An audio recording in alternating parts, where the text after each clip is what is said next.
Every movement in this game is drawn by hand. Every jump, every attack, every enemy. And somehow, we thought making a video game like this was a good idea. I'm Sam, and I handle the art and animation side of the project. And I'm Guillermo, and I'm responsible for taking Sam's increasingly unhinged animations and making them work inside Godot. And in this video, we're going to talk about frame-by-frame animation, which is either the best decision we've made for this game, or the worst. I've always been obsessed with drawing characters and animation. I grew up with movies like The Iron Giant and Spirited Away, and I really think that these movies rewired my brain. I didn't just want to draw characters, I wanted to feel them move. Even when I was younger, I was always drawing action poses and keyframes in sketchbooks. I was even the co-founder of my high school animation club. You can probably tell I was one of the popular kids. When I start designing characters or even environments, my first thought is how they move, how heavy they are, how they attack, how they react, and even really rough sketches become early animation ideas. So when we decided to turn my sketches into a video game, I already had hundreds of pages of movement ideas and key poses to build from. The process usually starts very messy. I'll sketch out rough key poses first, and then start testing timing and movement to see if the animation actually feels good. And honestly, a lot of the time, it doesn't. That's kind of the reality with animation. You draw hundreds of frames just to discover that something feels slightly off, and then you do it again, and again, and again. To actually animate everything, we're using Photoshop, which, just to be clear, is not an animation software. Professional animators are probably in pain watching this, but weirdly, I love working this way.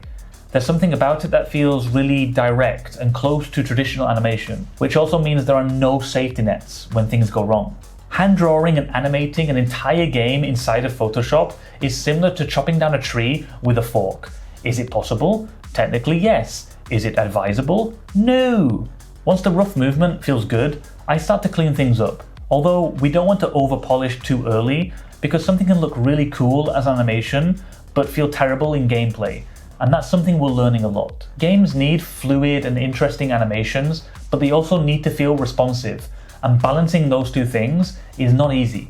So far, we've been working on bringing the main character to life, as well as experimenting with a few early enemy movement ideas and animations.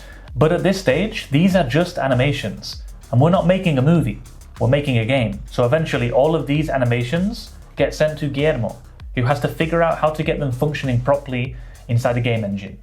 Which is where things start to get dangerous, because hand-drawn animation looks great, but games have a lot of problems animated films don't have. Everything has to respond instantly. Attacks need timing, movement needs to feel good, collisions need to work.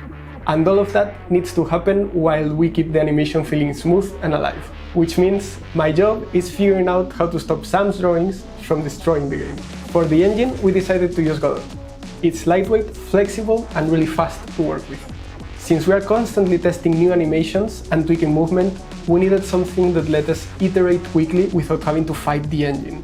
And thankfully Godot has been really good for us. Once Sam finishes the animation, he exports every single individual frame, which means I receive piles and piles of drawings like this.